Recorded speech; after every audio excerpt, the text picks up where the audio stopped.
Приятели, здравейте! Днес ще поговорим за една тема, която се нарича застраховането като функция от финансите и като част от финансите. Това е една тема, която така ни разпалва много сърца с застраховането. Поради простата причина, че по една или друга форма хората са било то негативно настроени, защото нямат информация. Не ги вълнува, защото не виждат смисъл от това. Та останете до края да разберете каква е функцията на застраховането при добрите лични финанси. И отделно, какви са плюсовете човек да използва застрахователната система. Като цяло, какви плюсове може да има дори за бизнес, ако някой иска да развива бизнес и така нататък. То останете до края, за да разберете малко повече. Каква е реално функцията на застраховането? По принцип, застраховането бих казал, че взима добра част от личните финанси, особено когато става дума за устойчивост и развитие на дадения индивид или човек в случая. И причината, поради която застраховането помага на хората, е всъщност те да подсигурят своите резултати или постигането на своите цели. Тоест, каквото и да се случи, да знаем, че нашите цели няма да бъдат покътнати и дори да се наложи да бъде забавено тяхното постигане, т.е. периода, за който сме си го сложили, но се удължи, вместо 10 години да стане 12, просто да знаем, че няма да се откажем, а ще събавим малко темпото, може да паузираме, така нататък.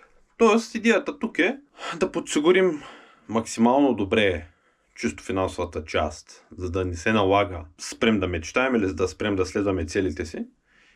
Именно за това застраховането взима много добра страна в тази посока.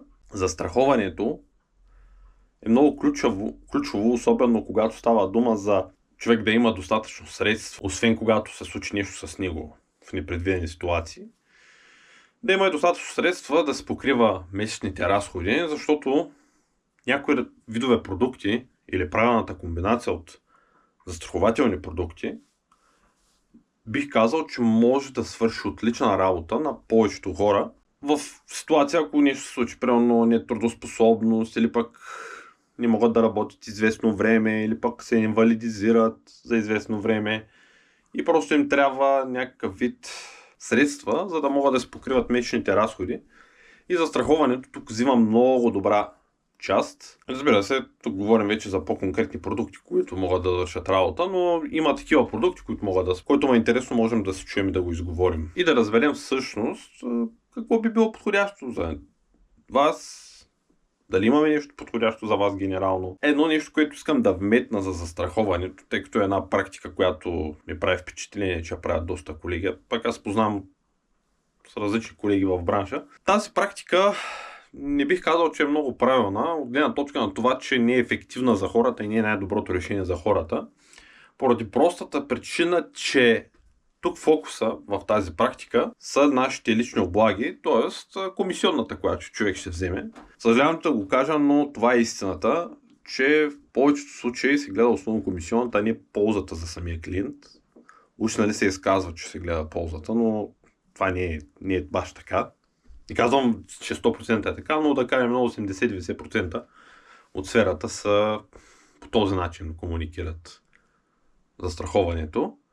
Като казва, че това е най-доброто. Не, това не е най-доброто за клиента и много добре го знаем, че не е така. Да, то може да е най-доброто като цена, ама като качество и като изпълнение за клиента и като ползи, въобще не е най-доброто. За това, какво имам предвид, да звучи по-конкретно, а не толкова повърхностно, имам предвид, че много често се случва така да се комбинират различни видове продукти, поради проста причина, че искаме да покрива за здраве, да покрива някакви пари да ни се платят, да покрива и да има и спестовен характер, да не сме назад на края на периода, да покрива някакъв вид злополуки, да се спестява, ако може да има инвестиционна страна, ще е супер, да е 100% сигурно. Няма как да стане това. Това е все едно, представете се, взимам една вилица, с която се храня и с нея да искам да се сресвам косата, да се обръсна. Очевидно, нали, трябва да се обръсне в момента този клип. забелязвам, че не съм обърнал внимание. И с тази вилица да се опитвам да се обръсна, да прекопая градината с нея и да направя, примерно, накрая да се нахраня. То няма как да стане това. Ние не сме креативни достатъчно да го измислим, да го направим, но ефекта няма да е същия, който трябва да бъде. И за това е по-хубаво, като се бръсна, да си взема бръснач или само бръсначка, ако реша да се храня, да си използвам тази вилица, защото това е предназначението, да се храня. Ако реша да копая градината, съответно да си взема една лопата и с нея да копая или една от тези острите вили, не знам дали си ги виждали, които са за обръщане, а не да използвам вилицата за всичко, каквото се сетя. Както казах, човек е достатъчно креативен и може да направи какво ли не, но това в общия случай не е най-доброто. Надявам се да ме разберете. Дайте ми потвърждение, че разбрах какво имаш предвид в коментарите. За това мисля, че е много ключово тук да се разграничават различните продукти и човек да има познанията как да ги разграничава. Затова бих препоръчал едно обучение на смисъла на застраховането, което сме направили ние. Ако искате да го изкоментираме, аз съм на среща, просто им пишете във Viber, искам да коментираме това, как си следващите седмица и така нататък. И съответно, по този начин е добре да се обърнем внимание на застраховането. Да се разграничава. Като е за здраве, да е за здраве, ако е за спестяване, да е за спестяване, ако е за инвестиране, да е за инвестиране, ако е за обезщетение, да е за обезщетение, да е строго разграничено. А не всичко да е манджа с грозди, да бъркаме някаква каша, нали, която не се знае кой ще яде. Това са ползи, които човек може да има. Това са данъчните облегчения. Пак може да се покаже някой счетоводител, който да каже, че нямало смисъл да се използват данъчни облегчения, защото в общия случай накрая трябва да се върнат. Да, така е. Обаче, представете си, преди 10 години имаше едни бисквити Еверест. Аз така им бях голям фен. Преди близо 10 години струваха 70-80 стотинки. Те са на продълговати такива, имаше различни вкусове, с масло, с орехи и така нататък. И съответно тези бисквити сега в момента струват, мисля, че около 2,50, вече ако не са станали 3,50. Какво имам предвид, че след години тези пари, ако трябва да ги върнем, те са загубили в пъти стойността. Накрая сумата, която ще трябва да върнем, ще е в пъти по-малка. Тоест, в общия случай, данъчни облегчения, които човек се е възползвал от тях, ще бъдат голям плюс за него в дадения момент и може да му позволят, може да се плати някоя вноска по някоя застраховка, може пък да си ги изхарчи за нещо, което иска той, може да си ги задели за някакъв друг вид инвестиция. Плюс е човек да го ползва като цяло. Ако има тази възможност, не всеки може да ги ползва, това си е друга тема.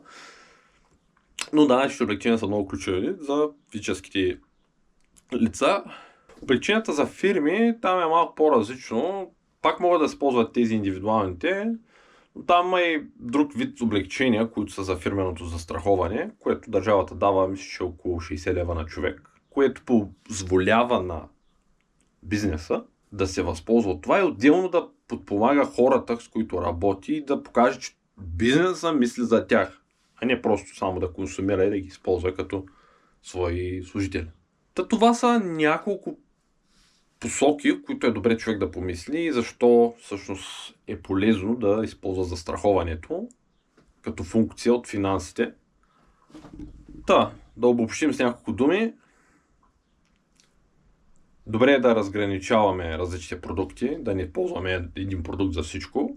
Също така е добре да знаем, че ползата от застраховането е всъщност да се подсигурим нашите резултати или нашите цели да може да ги постигнем, каквото и да се случи, а не да се отказваме от тях поради финансови затруднения. И другото, което е, че може да ползваме данъчни облекчения от тези застраховки, от различните видове застраховки. Като вече там държавата тя се преценя колко да даде, защото все пак вземаме от държавата. И четвъртото е, че това е плюс да се ползват сега. Даже един бонус тук ще дам. Дори човек да е забрал да ги ползва 4-5 години, може да входира иск за данъчно облекчение с 5 години задна дата, което е в пъти на плюс. Препоръчвам да се консултирате с счетоводител, който да ви насочи как да се случи цялата работа, ако имате застраховка.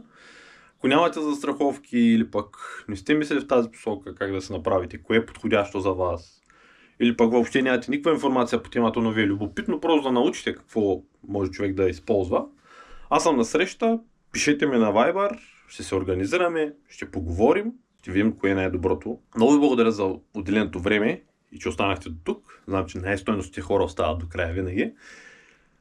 Харесвайте, лайквайте, то същото споделяйте, коментирайте и така нататък. И си ви очаквам в следващото видео.